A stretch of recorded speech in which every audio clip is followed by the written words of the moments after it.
Sindiran Quran tentang orang-orang yang melihat tetapi buta tersebar di banyak ayat, yaitu orang yang buta hatinya alias lalai. Tapi yang akan kita bicarakan di sini lebih daripada itu.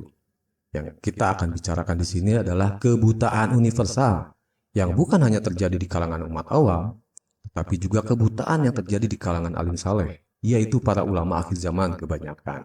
Ini bukan maksud merendahkan ulama, ini justru bermaksud mengembalikan kedudukan tinggi ulama pada taraf keilmuan yang semestinya, sebagai kalangan yang disebut pewaris kenabian. Bayangkan betapa menyedihkannya kalau para alim saleh yang amat menjaga ketat hatinya saja masih tergolong kaum yang lalai. Kalau ulamanya buta, bagaimana dengan umatnya?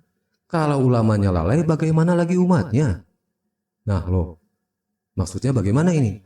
Buta terhadap apa? Lalai terhadap apa? Silakan Anda simak video ini sampai tuntas.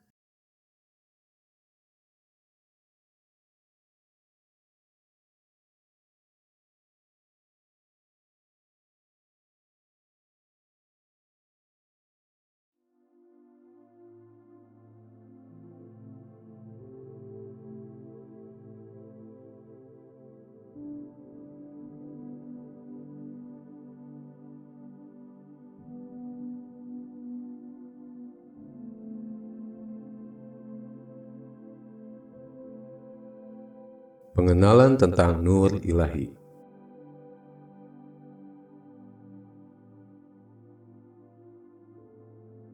Pada mulanya, yang ada hanya kosong, maha ruang, kolam atau pena alias Nur Muhammad, Lauh Mahfuz, Ars, Sidratul Muntaha belum ada. Alam-alam pun belum ada. Alam akhirat, alam barzakh, alam malaikat, alam jin dan manusia belum ada. Surga neraka pun belum ada. Tentu, tanah surga bahan pembuatan jasad Adam pun belum ada. Pada mulanya yang ada hanya kosong maha ruang. Kosong maha ruang inilah yang kemudian dikenal dengan banyak nama. Zahiru Robi, Zatul Buhti, Zat Mutlak, Zat Allah, Ahadiyat, La Ta'yin, Noqta Roib, Nur Ilahi, Maha Suci. Kosong maha ruang ini disebut juga Maha Suci, karena ketika itu segala yang bukan Tuhan belum ada. Kosong maha ruang disebut juga Maha Suci, karena segala makhluk dan segala sifat kemakhlukan belum ada. Maha Suci, bersih dari segala sifat kemakhlukan. Pada mulanya, yang ada hanya kosong maha ruang. Lalu, setelah segala yang awal diciptakan, Nur Muhammad, Lauh Mahfuz, Ars, Sidratul Muntaha diciptakan, alam-alam diciptakan, alam akhirat, alam barzakh, alam malaikat, alam jin, dan alam dunia diciptakan. Semuanya itu diciptakan dengan bahan Nur Ilahi. Semua itu diciptakan dari kosong maha ruang. Hanya Allah yang bisa menciptakan dari tidak ada menjadi ada. Sedangkan kita, makhluk, hanya bisa mengubah bentuk dari yang sudah diadakan Allah.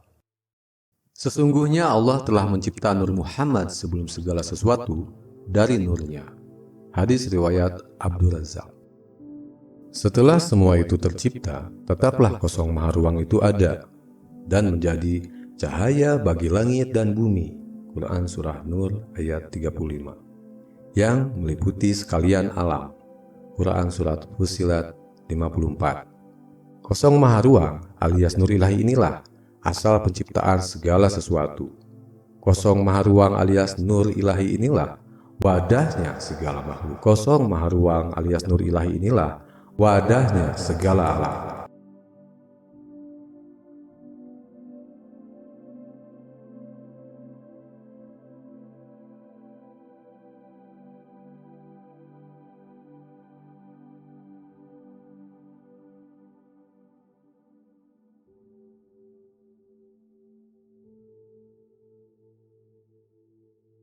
Pada kenyataannya di keseharian, yang disebut Nur Ilahi ini yang mana atau yang seperti apa?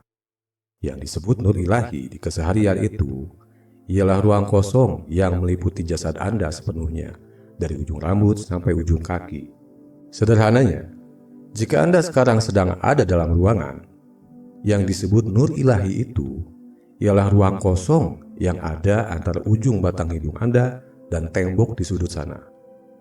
Sederhananya, jika Anda sekarang sedang melihat layar monitor laptop atau handphone, ruang kosong yang menjadi jarak antara mata Anda dengan layar handphone, itulah yang disebut nur ilahi. Kebanyakan manusia bisa lihat batang pohon kelapa yang jauh, tapi kosong yang di depan mata tidak kelihatan. Jadi yang disebut Zahirul Robi, Zatul Buhti, Zat Mutlak, Zat Allah, Ahadiyah, La Ta'jin, Noktaroid, Nur Ilahi, dan Maha Suci, itu pada kenyataannya ialah ruang kosong yang mengantarai diri Anda dan benda-benda sekitar Anda. Nur Ilahi inilah yang Anda tunjuk ketika tahiyatul dalam sholat. Sudah dipandang, disebut, ditunjuk pula, masih tidak kenal juga, bodoh bale. Harap dicatat dan jangan tersalah paham, kosong maha ruang di depan Anda itu bukan Tuhan, bukan Allah. Kosong maha ruang di depan Anda itu nur ilahi, nur Allah, bukan Allah. Nur ilahi itu cahaya Tuhan. Cahaya Tuhan tentu bukan Tuhan, tapi cahaya Tuhan ini esa dengan Tuhan. Ibarat cahaya lampu, esa dengan pijar bohlamnya. Ibarat lidah api, esa dengan panasnya. Jadi ketika tahiyat, Anda menunjuk kosong. Itu sama saja dengan Anda menunjuk nur ilahi. Nah, nur ilahi ini esa dengan sang ilahi.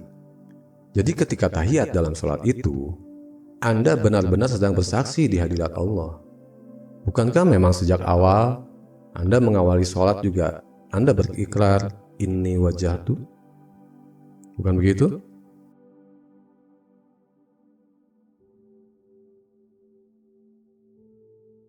Jadi sejak saat ini sebaiknya Anda tidak lalai antara.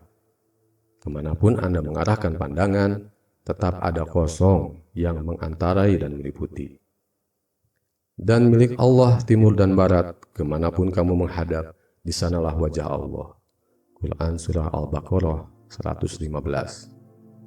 Dan dia bersama kamu, di mana saja kamu berada. Quran Surah Al-Hadid ayat 4. Wa huwa ma'akum aina ma kuntum. Di mana kamu, di situ aku.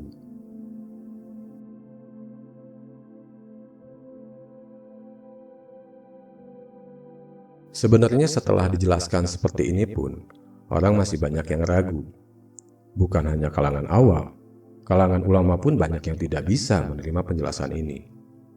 Ingatlah, sesungguhnya mereka dalam keraguan tentang pertemuan dengan Tuhan mereka. Ingatlah, sesungguhnya Dia Maha meliputi segala sesuatu. Quran Surah Fussilat ayat 54. Sesungguhnya telah datang dari Tuhanmu bukti-bukti yang terang. Maka barang siapa melihat kebenaran itu, manfaatnya bagi dirinya sendiri. Dan barang siapa buta tidak melihat kebenaran itu, maka kemudaratannya kembali kepadanya. Dan aku, Muhammad, sekali-kali bukanlah pemeliharamu. Quran Surah Al-An'am ayat 104. Sombong itu adalah menolak kebenaran dan meremehkan orang lain. Hadis riwayat Muslim nomor 91. Jika ada pun ulama yang menerima informasi ini sebagai kebenaran, kebanyakan mereka mengambil diam-diam, lalu menyampaikannya sebagai pemahamannya sendiri atau mendapatkan pemahaman ini dari gurunya. Padahal gurunya itu antah berantah, tidak tahu sama sekali perihal kosong maha ruang. Inilah orang-orang berilmu yang tamak lagi bodoh, menyampaikan ilmu tanpa adab, tanpa sudi menyebutkan nama undang sirat di pusaka Madinah sebagai asbab ilmunya. Tidak ada ridho Allah pada manusia yang sungguh adab dan sungguh sadar. Tauhid hakiki ini ilmu para nabi dan wali, bukan ilmu ulama, kiai, dan ustadz-ustadz. Tauhid hakiki bukan pendapat-pendapat, melainkan kebenarannya sudah nyata di pada mata. Kau ikut, aku tak untung, kau pergi, aku tak rugi. Dari pengalaman sekira 1 dekade, diamanahi almarhum Mursyid untuk bertugas menyampaikan tauhid hakiki ini di internet. Justru yang mudah menerima ini sebagai kebenaran, kebanyakan adalah dari kalangan awam yang lugu dan rendah hati. Ini menjadi isyarat bahwa ilmu tauhid hakiki pusaka Madinah ini hanya Allah tujukan bagi setiap umat Muhammad yang terpanggil. hanya bagi setiap umat Muhammad yang layak dan berpotensi masuk ke dalam golongan khawasul khawas. Akhirul kalam, sebaiknya mulai saat ini kita semua jangan lalai antara. Diusahakan dalam 24 jam lebih banyak sadarnya daripada lalainya. Sadar antara, itulah sadar bilah. Semoga Allah permudah bagi kita semua, termasuk diri saya pribadi, untuk dapat mengekalkan sadar bilah ini. Amin. Wabillahi taufiq wal hidayah. Wassalamualaikum warahmatullahi wabarakatuh. Maaf, hampir ada yang terlewat nih. Begini, Islam itu kan dibangun dengan dua hal, yaitu akidah dan syariah. Akidah itu pemahaman mengenal Allah, syariah itu cara beribadah kepada Allah. Akidah itu wilayah hakikat makrifat, syariah itu wilayah tarikat syariat. Akidah itu ranah ilmu, syariah itu ranah amal. Akidah itu wilayah teori, syariah itu wilayah praktik. Nah, uraian panjang yang Anda simak barusan adalah sisi akidah alias sisi pemahaman, teori atau ilmunya. Ada ilmu, ada amal.